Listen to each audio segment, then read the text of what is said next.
सुप्रभात बच्चों, इस विद्या में आपका स्वागत है।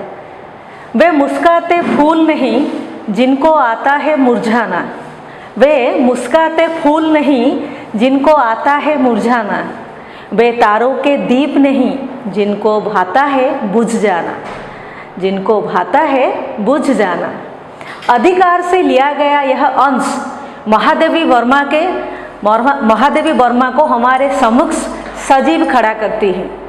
हिंदी साहित्य में छायावादी युग के प्रमुख स्तंभों में से वे जाने जाते हैं।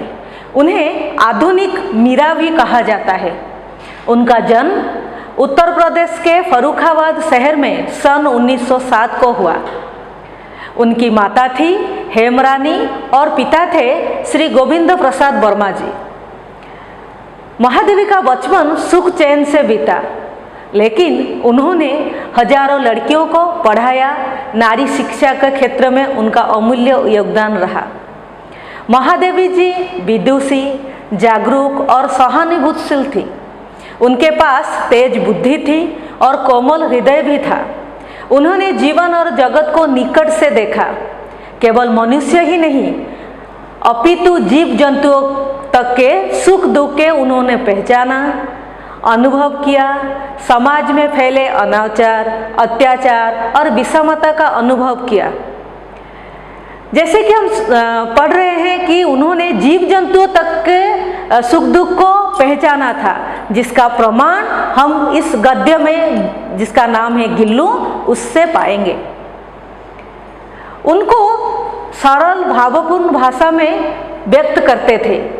जो जीव जंतुओं के सुख दुख हो या मनुष्य के प्रति जो अत्याचार आदि हो रही थी, उनको उन्होंने सरल तथा भावपूर्ण भाषा में व्यक्त किया था। ऐसा सजीव वर्णन किया कि जब हम पढ़ते हैं उनकी जो कविताएं, जो गद्य हैं, जब उन्हें हम पढ़ते हैं, जैसे लगता है आंखों के सामने वे सारे चित्र के माध्यम से उभर आते हैं। महादेवी वर्मा प्यार और पीड़ा की लेखिका है। अपनी कविताओं में उन्होंने मानव की पीड़ा, वेदना, विवशता और शक्ति सामर्थ्य का वर्णन किया है। इसलिए उनके हर एक काव्य अत्यंत तरल तथा मार्मिक बन गए हैं। वे छायावाद युग की प्रख्यात कवयित्री में से एक हैं। महादेवी वर्मा की रचनाओं में विचार हैं तो भाव भी हैं, कल्पना है तो चित्र भी है, सजीवता है, सूक्ष्मता है, करुणा है तथा शक्ति का संदेश भी है। इसीलिए महादेवी कविता तथा गद्य दोनों में सिद्धहस्त थी। उनकी रचनाएं पाठक के मर्म को छू लेती हैं। महादेवी जी ने ईश्वर की चेतना, मानव मन की कोमलता, स्नेह, प्रेम, करुणा, वेदना को अपनी गद्य रचनाओं में भी उजागर किया है। महादेवी वर्मा की कुछ प्रमुख रचनाएं हैं। काव्य में उनकी रचनाएं हैं निहार, रश्मि, नीरजा, सांध्य गीत और दीपशिखा। उनके द्वारा रचित रेखा चित्र हैं अतीत के चलचित्र, स्मृति की रेखाएं। उनके द्वारा लिखी गई संस्मरण है पथ के साथी तथा निबंध और भूमिकाएं हैं श्रृंखला की कड़ियाँ, महादेवी का विवेचनात्मक गद्य, क्षणदा और संकल्पिता। उन्होंने चांद पत्रिका की संपादना भी की थी। उन्हें मंगला प्रसाद पारितोषक, पद्म भूषण तथा ज्ञानपीठ पुरस्कार से भी सम्मानित किया गया है। ये जो निबंध गिल्लू है, जो गद्य गिल्लू है, ये महादेवी का एक संस्मरण है। आप लोगों ने अंग्रेजी में बायोग्राफी और ऑटोबायोग्राफी पढ़ा होगा। जो बायोग्राफी होते हैं उन्हें किसकी जीवनी, कोई अगर दूसरा लेखक या कवि उसे लिखते हैं, किसी महापुरुष हो या फिर किसी आदमी के जीवन को, जीवन धारा को अगर कोई और लिखता है तो उसे हम बायोग्राफी कहते हैं। अगर वही आदमी अपना जीवन कथा खुद लिखे तो उसे ऑटोबायोग्राफी कहते हैं। तो स्मरण का अर्थ हो गया, अगर महादेवी वर्मा के जीवन को कोई और लिखता, कोई और लेखक लिखता तो उसे हम स्मरण कहते हैं। और महादेवी वर्मा ने खुद लिखा है जिसे, जैसे कि उनका पथ के साथी, वो महादेवी वर्मा ने वहाँ पर अपने जीवन को स्वयं लिखा है, तो उसको हम कहते हैं संस्मरण। तो ये जो निबंध गिल्लू है ये महादेवी जी का एक संस्मरण है। उनकी स्मरण शक्ति इतनी प्रखर थी कि बीती घटनाओं के पूरा वर्णन वे अत्यंत सहृदयता से व्यक्त करती थी। प्राणी मात्र के प्रति महादेवी के मन में गहरी सहानुभूति थी, अतः उनकी रचनाओं में प्रेम, पीड़ा, विश्व वेदना और करुणा की सहज स्वाभाविक अभिव्यक्ति पाई जाती है। इस निबंध में, ये जो गिल्लू निबंध है, इसमें एक गिलहरी जैसे छोटे जीव की जीवन शैली का वर्णन करते हुए महादेवी वर्मा जी ने प्राणी मात्र के प्रति अपना प्रेम, करुणा तथा हृदय की संवेदनशीलता से पाठक को सरोवर किया है। अर्थात उन्होंने अपनी सरल तथा भावपूर्ण भाषा में उनके घर में पली हुई एक गिलहरी, एक छोटी सी गिलहरी की जीवन शैली का अत्यंत सजीव चित्रण उन्होंने हमारे सम्मुख रखा है। उनकी भाषा इस गिल्लू विषय में अत्यंत सरल, सजीव होने के साथ साथ चित्र और प्रतीकों से पूर्ण होने के कारण सीधे हमारे दिल को छूती है, सीधे हमारे दिल पर ये असर करती है। जब आप इस विषय को पढ़ोगे, अब देखना, ध्यान देना, इतनी सरल सुंदर भाषा के माध्यम से उन्होंने गिल्लू के जीवन को वर्णन किया है। आपको लगेगा कि जैसे गिल्लू आपके ही घर में पला है, आपके सम्मुख वह छोटी सी गिलहरी आपके सामने पला है। यही तो थी महादेवी वर्मा जी की विशेषता। वे इतने सजीव चित्रण करते थे कि पढ़ने वाले को लगेगा कि ये तो मेरे जीवन पर ही आधारित है। तो आइए बच्चों, हम इस गिल्लू विषय का अध्ययन करते हैं।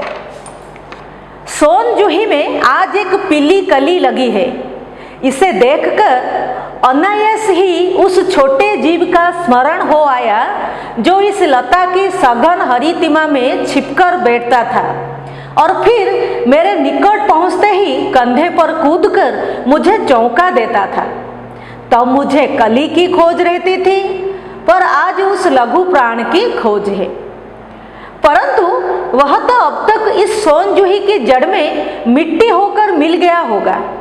कौन जाने स्वर्णिम कली के बहाने वही मुझे चौंकाने ऊपर आ गया हो। कि हम जैसे जानते हैं, हमने पहले पढ़ा कि महादेवी वर्मा जी ने अपने घर में पली हुई एक छोटी सी जीव जो कि एक गिलहरी थी, उसके बारे में उन्होंने यह संस्मरण लिखा है। गिल्लू की जीवन कथा है ये, जीवन शैली है यह निबंध। तो उनके जो पहला भाग है हम लोग आज पढ़ेंगे, उसमें उन्होंने उस गिल्लू को, उस गिलहरी को याद कर रही हैं।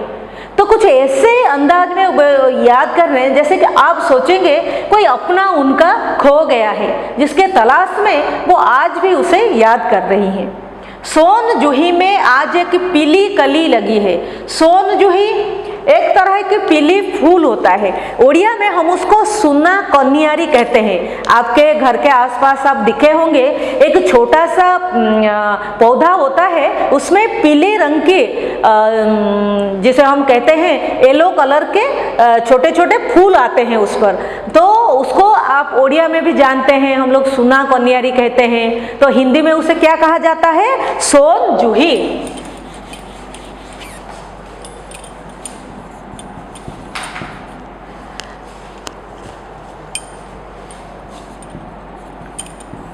वो सोन जूही, उनके आंगन में एक सोन जूही लता थी, सोन जूही का एक पौधा था जिसमें आज एक पीली कली लगी थी। तो जैसे कि आप जानते हैं पीली फूल का ये एक तरह की पीली फूल होती है सोन जूही, तो उस पर एक कली लगी थी। आप जानते हैं कि फूल के पूर्वावस्था को हम लोग क्या कहते हैं? कली कहते हैं। तो एक कली लगी है, पहली बार उस सोन जूही की लता में एक कली आई थी। इसे देखकर अनायास में, अनायास का अर्थ क्या है? आसानी से, सहज से। तो आसानी से उस पीली कली को देखकर कवि को, हमारी लेखिका को उस छोटे जीव का स्मरण हो आया स्मरण करना मतलब याद करना, हम स्मरण को और भी क्या कह सकते हैं, स्मृति। तो उस छोटे जीव का स्मृति उनके मन में फिर से जाग गया, जो इस लता की सघन, घना, घना मतलब आप लोग जानते हैं ढेर सारे पेड़ पौधे एक साथ रहने को हम लोग घना कहते हैं, सघन। तो उसके घने हरियाली में, हरी तीमा में, हरा से हरी तीमा, हरा आप जानते हैं हम लोग ग्रीन कलर को हरा कहते हैं, तो हरी तीमा मतलब हरियाली।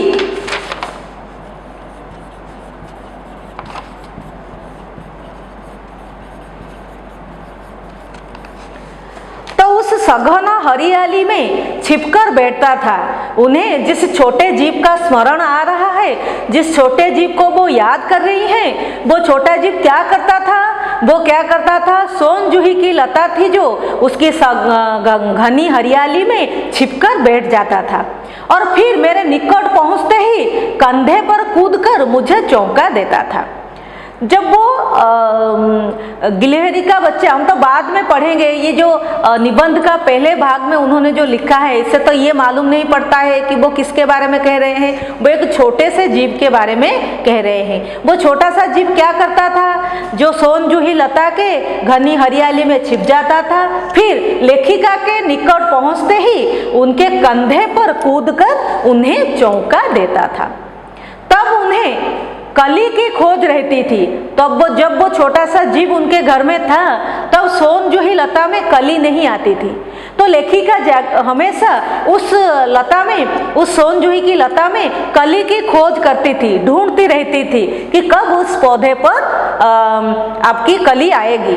लेकिन आज उस लघु प्राण की खोज है। लघु आप जानते हैं छोटा, प्राण आप जानते हैं जीव, तो छोटे से जीव को लघु प्राण कहा गया है। जो छोटे से जीव का वो स्मरण कर रही है, उसी को ही उन्होंने लघु प्राण कहा है। तो वो पहले जब वो लघु प्राण, वो छोटा सा जीव उनका घर पर था, तब वो सोन जूही की लता में क्या ढूंढती रहती थी, कली ढूंढती रहती थी। लेकिन आज वे क्या ढूंढ रही है, आज वे वो छोटे से जीव को ढूंढ रही है। परंतु किंतु वह तो अब तक इस सोन जूही की जड़ में मिट्टी होकर मिल गया होगा। तो आप सोचिए कि ये सोन जूही की जो जड़ था, सोन जूही लता के नीचे जो मिट्टी थी, उसमें उस छोटे से जीव को दफनाया गया था। उस छोटे से जीव को वहां पर मरने के बाद दफनाया गया था। तो लेखिका कह रही है, ये जो सोन जूही की जड़ में जो मिट्टी है, उसमें वो छोटा सा जीव मिट्टी बनकर मिल गया है। कौन जाने स्वर्णिम कली के बहाने वही मुझे चौंकाने ऊपर आ गया हो। लेखिका अपने आप कल्पना कर रही हैं, आपके सम्मुख से एक चित्र रख रही हैं। कौन सा चित्र, कि जो सोन जूही लता में पहले तो कली नहीं आती थी, तो क्या मेरा ये जो छोटा सा जीव है, ये क्या कली के बहाने, कली के रूप में मुझे चौंकाने ऊपर आ गया है। आप जैसे जानते हैं कि वो हमेशा, वो छोटा सा जीव हमेशा सोन जूही की लता में छिपकर बैठ जाता था और फिर जब लेखिका आती थी उसके पास, वो उनके कंधे पर कूदकर बैठ जाता था, उन्हें चौंका देता था। तो लेखिका सोच रही हैं, कल्पना कर रही हैं कि आज फिर से वही छोटा सा जीव सोन जूही की वह स्वर्णिम कली के रूप में, वो सोने की कली के बहाने फिर से मुझे चौंकाने ऊपर आ गया है। तो बच्चों यहाँ पर देखिए एक शब्द है स्वर्णिम। आप जानते हैं यह विशेषण है स्वर्णिम कली, स्वर्ण से स्वर्णिम। तो यहाँ पर देखिए हम लोगों ने प्रत्यय पढ़ा था। प्रत्यय किसे कहते हैं, जो शब्दांश किसी शब्द के आखिर में लगने के बाद एक नया शब्द देता है अर्थ के सहित, उस शब्दांश को हम क्या कहते हैं, प्रत्यय कहते हैं। तो प्रत्यय दो तरह के होते हैं, एक कृदंत प्रत्यय, एक तद्धित प्रत्यय। कृदंत प्रत्यय आप जानते हैं यह किसके साथ लगता है, धातु के साथ जुड़कर नया शब्द बनाता है। और जो तद्धित प्रत्यय होते हैं वे क्या करते हैं, चाहे संज्ञा हो, विशेषण हो, अव्यय हो, क्रिया हो, उनके बाद में यह लगकर नए शब्द बनाते हैं। तो ये जो स्वर्णिम है, तो शब्द आपका क्या है, स्वर्ण है, उसके साथ कौन सा प्रत्यय लगा है, इम प्रत्यय लगा है। तो स्वर्ण शब्द के साथ आपके इम प्रत्यय लगने से क्या हो गया, स्वर्णिम। तो बच्चों यहाँ पर स्वर्णिम आपका क्या है, विशेषण है। तो स्वर्ण क्या है, संज्ञा था, सोना जिसे कहते हैं। तो यहाँ पर संज्ञा के साथ यह प्रत्यय लगने के बाद स्वर्णिम बना है। तो सोने रंग की वह कली के बहाने वह छोटा सा जीव मुझे चौंकाने के लिए, मुझे फिर से याद आने के लिए ऊपर आ गया है। तो आपके परीक्षा में आएंगे बहुत छोटा सा जीव किसके अंदर छिपता था, सोनजूही लता के हरियाली में छिपता था।